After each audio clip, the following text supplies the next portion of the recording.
Hello दी cook lovers. तो स्वागत है आपका मेरे यूट्यूब चैनल में। आज की हमारी स्टोरी का ये लास्ट एपिसोड है। मैं उम्मीद करती हूँ कि आपको स्टोरी पसंद आएगी। अगर अच्छी लगे तो प्लीज़ एक लाइक करें और कमेंट करके ज़रूर बताएं। वी जेके को उठाते हैं और उनके गले लगकर रोने लगते हैं। तभी जेके कहते हैं, तुम क्यों रो रहे हो ताई? वी कहते हैं, तुम क्यों मुझे वहाँ छोड़कर चले गए? मुझे लगा कि तुमने मुझे छोड़ दिया जंगकुक। जेके कहते हैं, मुझे माफ़ करना, बस रोना बंद करो। तुम्हारे आंसू मुझे बहुत ही दुख पहुंचाते हैं। मैं बस अकेला रहना चाहता था। बेशक मैं तुम्हें कभी नहीं छोड़ूंगा। मैं वापस आ रहा था। मैंने तुम्हें वापस पाने के लिए कोई कसर नहीं छोड़ी ताई। वीर रोते हुए कहते हैं कि जंगकुक प्लीज़ तुम मुझे बस गले लगा लो। जेके कहते हैं, मेरे पास आओ, मैं पहले से ही तुम्हारा हूँ। उसके बाद वी रोते रोते जेके की गोद में सो जाते हैं। जेके फिर वी को देखते हुए कहते हैं कि कल मैं कितना बेवकूफ़ों की तरह रो रहा था। मुझे उसकी याद आ रही थी और अब वो मेरी बाहों में है और मुझसे कह रहा है कि मैं उसे ना छोड़ूं। हे भगवान, वो मेरे पास रोते हुए आया है और मुझसे कह रहा है कि मैंने उसे छोड़ दिया। वो सच में एक प्यारा बेबी है। तभी वी उठ जाते हैं और कहते हैं कि आप किस बारे में सोच रहे हैं? वी कहते हैं, क्या ये खूबसूरत मुस्कान मेरी वजह से है? जेके कहते हैं, मैं तब तक नहीं मुस्कुराता जब तक आप मेरे साथ नहीं होते या मैं आपके बारे में सोचता नहीं हूँ। मैं पूरी तरह से आपका हूँ, यहाँ तक कि मेरा मन भी। वी फिर गले लगकर कहते हैं, तो क्या तुम तैयार हो मेरे साथ डेटिंग करने के लिए? जेके कहते हैं, क्या मैं तुम्हें पागल लगता हूँ? मैं अपने पहले और आखिरी प्यार को डेट करने से मना कैसे कर सकता हूँ? जेके कहते हैं कि मैं तुम्हें दोबारा नहीं खो सकता ताई। तभी वी के हाथों में एक फ़ोटो लगती है। वी कहते हैं, ये फ़ोटो तो उस ट्रिप की है, ये आज भी आपके पास है जंगकुक? जेके कहते हैं, मैंने वो सब कुछ अपने पास रखा है जो मुझे तुम्हारी याद दिलाता है। मैं आज भी तुम्हारी यादों में जीवित हूँ। वी मुस्कुराते हैं और फिर कहते हैं, अपनी आंखें बंद करो जंगकुक, मेरे पास तुम्हारे लिए एक सरप्राइज़ है। जेके कहते हैं, मेरे लिए सरप्राइज़? वी कहते हैं कि मैं जब से यहाँ आया हूँ आप मुझे बस परेशान ही किए जा रहे हैं। जेके कहते हैं, ठीक है, और फिर जेके अपनी आंखें बंद कर लेते हैं। थोड़ी देर में जेके अपनी आंखें खोलते हैं और कहते हैं, तुमने ये कब किया? तुमने मेरा टैटू कैसे बनाया? वी कहते हैं, शायद उस रात। जेके कहते हैं कि तुमने इतना अच्छा टैटू मेरे लिए बनवाया है तो आपको इसका इनाम तो ज़रूर मिलना चाहिए। उसके बाद जेके थोड़े से रोमांटिक होकर बोलते हैं कि मैं उस रात को दोबारा से दोहराना चाहता हूँ। मैं तुम्हारे साथ अच्छी यादें बनाना चाहता हूँ ताकि हम अतीत की यादें भूल जाएं। इतनी प्यारी सी रात के बाद दूसरे दिन सुबह जेके जब उठते हैं तो कहते हैं कि क्या मैं सपना देख रहा हूँ? वी कहते हैं, गुड मॉर्निंग माय डियर। जेके कहते हैं, ये मेरी सबसे सुंदर सुबह है क्योंकि मैं तुम्हें अपनी बाहों में लेकर उठा हूँ। उसके बाद वी कहते हैं, चलो जल्दी से उठो, ह्योंग हमारा इंतज़ार कर रहे हैं। बेबी, मैंने उनसे कहा था कि हम दोनों वहाँ एक साथ आएंगे। चलो, हमें सब कुछ ठीक करना है कुकी। जेके थोड़ा उदास होकर कहते हैं, ठीक है, मैं वहाँ तुम्हारे लिए जाऊँगा, लेकिन मेरी एक शर्त है कि मुझे एक इनाम चाहिए। तो वी कहते हैं, ठीक है, बताओ आपकी क्या शर्त है? तो जेके जो कहते हैं आर्मी, वो तो आप लोग खुद ही इमेजिन कर सकते हैं। उसके बाद वो दोनों आरम के घर जाते हैं। जहाँ वी पहुँचते हैं तो वी कहते हैं, हेलो दोस्तों, हम आ गए। वी तो अंदर चले जाते हैं लेकिन जेके दरवाजे पर ही खड़े रहते हैं।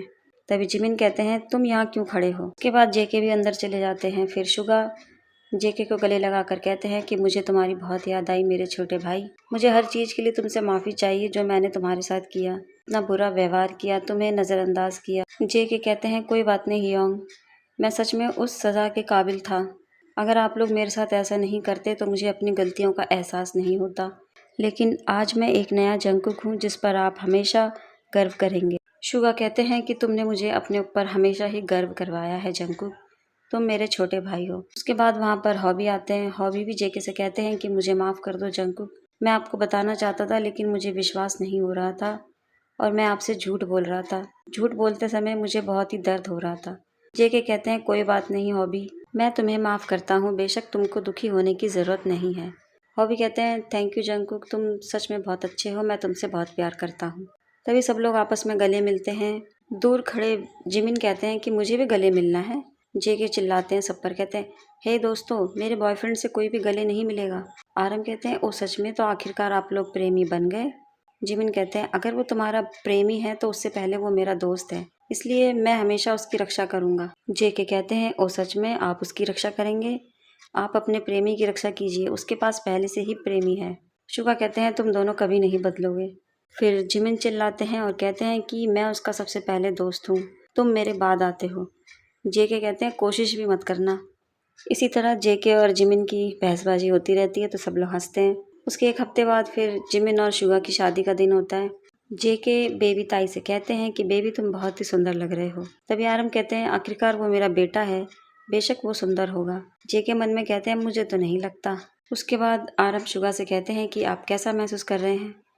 शुगा कहते हैं मैं थोड़ा घबराया हुआ हूँ, लेकिन मैं तुम्हारी तरह बार बार बाथरूम नहीं जा रहा। तभी बेबी ताई हंसने लगते हैं और कहते हैं मेरे पिताजी, वो भी शादी के दिन बहुत डरे हुए थे। आरम शुगा पर गुस्सा हो जाते हैं और कहते हैं तुम मेरे बेटे के सामने ऐसा कैसे बोल सकते हो। बेबी ताई कहते हैं पापा ठीक है, कोई बात नहीं, मैं आपसे अभी बहुत प्यार करता हूँ। आरम कहते हैं कि बेटा मैं भी तुमसे बहुत प्यार करता हूँ। तभी जेके कहते हैं मेरा बेबी कहाँ है। हॉबी कहते हैं कि वो जिमिन के साथ ही होगा, बेशक जिमिन उसकी राय के बिना कुछ काम नहीं करता।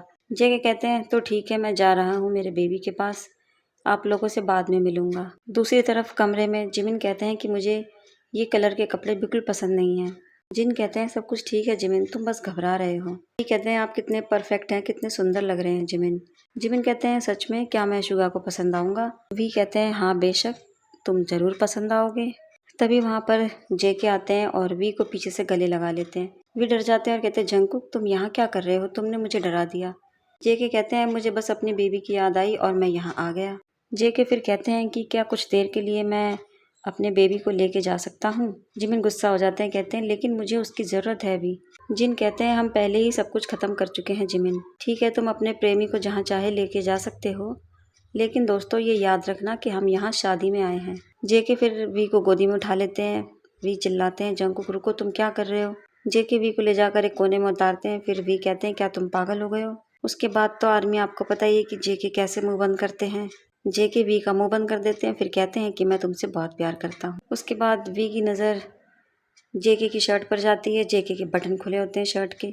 वी चिल्लाते हैं, कहते हैं तुमने अपने बटन क्यों खोल रखे हैं, क्या नीचे सब लोगों ने तुम्हें ऐसे देखा। इसे बंद करो अभी, मैं इसको अभी बंद कर देता हूँ और इसे तुम दोबारा मत खोलना। उसके बाद जेके हंसने लगते हैं और कहते हैं हे भगवान, मेरे बेबी को जेलस हो रही है। इसी तरह खट्टी मीठी लड़ाई के साथ जेके और वी अपनी ज़िंदगी जीते हैं।